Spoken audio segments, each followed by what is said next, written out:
What's up, guys? This is Tank Game Nature Boy, and today we have day 13 of 14 of giveaways. We're winding down the giveaway situation.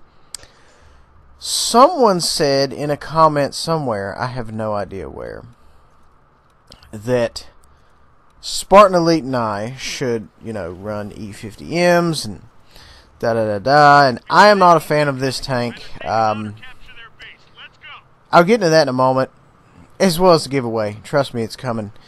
But I figured, let me get a few games in, and, this is just a game that happened to be okay. The reason I'm not a fan of this tank is it's sluggish, and I understand it has armor on it, but I'm not really used to armor, and I've operated so long without armor. The tanks that do have armor tend to be slow and sluggish. So that's kind of what we have. As you can see here, we have some really good hull traverse. As you can see, I'm like, wow, I forgot it was this twerky. Now the gun is good. We all know the Leo, the E50M gun, the 10.5 is pretty amazing. 390 a shot, 268 pin. I mean, ridiculous penetration, honestly. But that being said, you can get the same thing in the Leopard package. Granted, it takes a special kind of finessery to kind of handle things without armor, because the reason I'm not a fan of armor is because you kind of have to assume you're going to get shot, which is something I don't like. I don't know. I've seen armor fail too many times, I guess. I don't really have a good reason, I guess, now that I'm like vocalizing it. It sounds like good reasons in my head. Anyway, moving on to the giveaway. Today's giveaway, I want you guys to comment below when you started watching my channel, when you started subscribing, what have you. Put a story down, what have you, leave a gamer tag, and then we'll go from there. Not going to have anything super elaborate, just going to kind of, ease into it, kind of like we did last night with the favorite World War II saw actual combat tanks. So yeah, I was actually surprised nobody said the Yag Tiger, because that was the heaviest mass-produced operational vehicle in World War II, but nobody said it. But not that I'm saying that would, win, but I'm just saying that that's, something the heavy tank aficionados would have said. Anyway, moving on. We are on Live Oaks, none other E50M, as we have discussed. I'm in a good hull down position, and the reason I chose this area is because if the round deviates and hits my upper plate, there's a high percentage of me being, kind of cocked up on this hill that it would bounce, and it does have a bouncy turret as long as you don't hit directly around the gun. The thing about this tank is, if you're going to kind of get into the situation where you're kind of poking up, it doesn't have good acceleration, so you're not going to have a lot of reticle bloom, and the side effect of that is your rapid fire shots are going to be a little bit more accurate. And the reason I say that is, if you have the Bat Chat or the Leo 1, you pull up there, you aim, you don't even, and I'm talking about the type of shots where you pull up, you snapshot, and then you fall back down into cover. Your reticle is going to be half the size of your television. So that's kind of the reason I say that, it's good in a situation like that. Now, granted, of course, we're not under fire. Nobody knows we're here. We're just farming people. And it's odd, because this is kind of one of those locations where people always hang out. Oh, also, speaking of which, I am going to take a break in the... Well, I might and I might not. I don't know. I am going to actually put our training session on YouTube tomorrow instead of streaming, because I feel a lot of people aren't big fans of Twitch. I'm not really a big fan of Twitch. I kind of do it because I was hoping I could get a little bit of cross-promotion action going on. But, I have so many issues with you know, the mic. Sometimes other people's chat is laggy and so on and so forth. So anyway, I am going to record it tonight, and we're going to see how that goes. See if we get a good reception. If we do get a good reception, then we're going to continue to post it every week.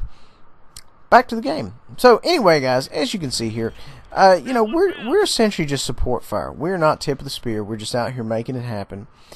This sometimes is the best thing you can do for a given situation. You don't always have to go out here and be, you know, the front line.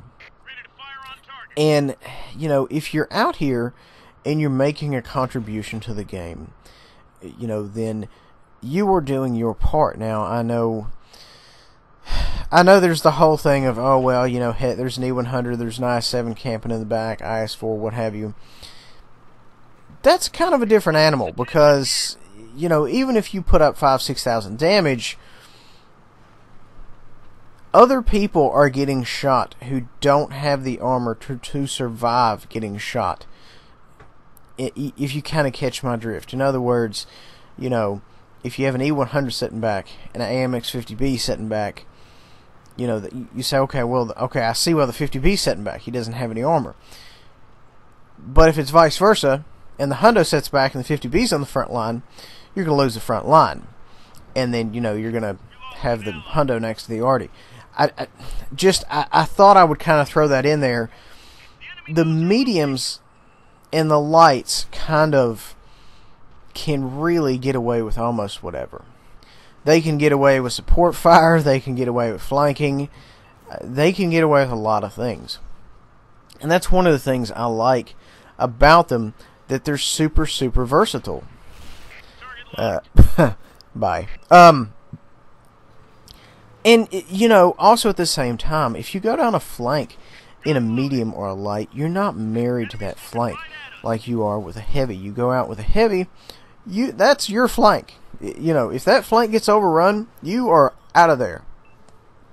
The only thing you can do is kind of maybe stay in the back of the front there, to where if things do go pear-shaped, you can kind of start backing up and continue to fire. It's that old,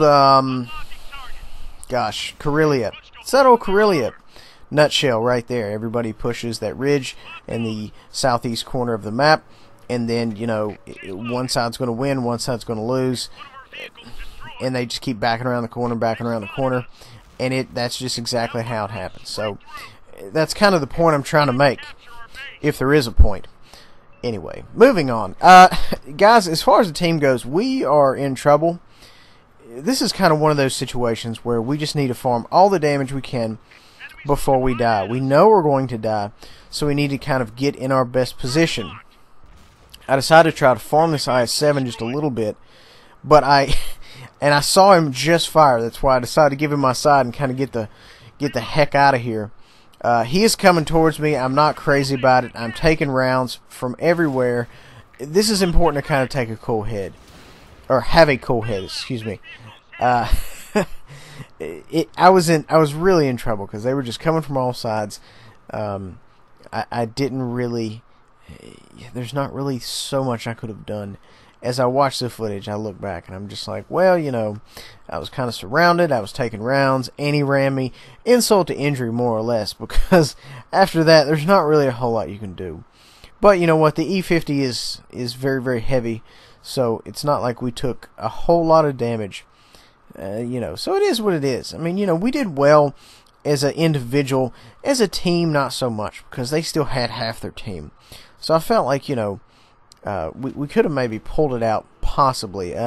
53, 58 damage, 15 assists, so it comes up to, what are the numbers? 68 overall. So we had a good game and a tank we never play. Guys, hope you enjoy. Please make sure to like, subscribe, and share. And may the odds ever be in your herkadurk. We'll see you guys next time.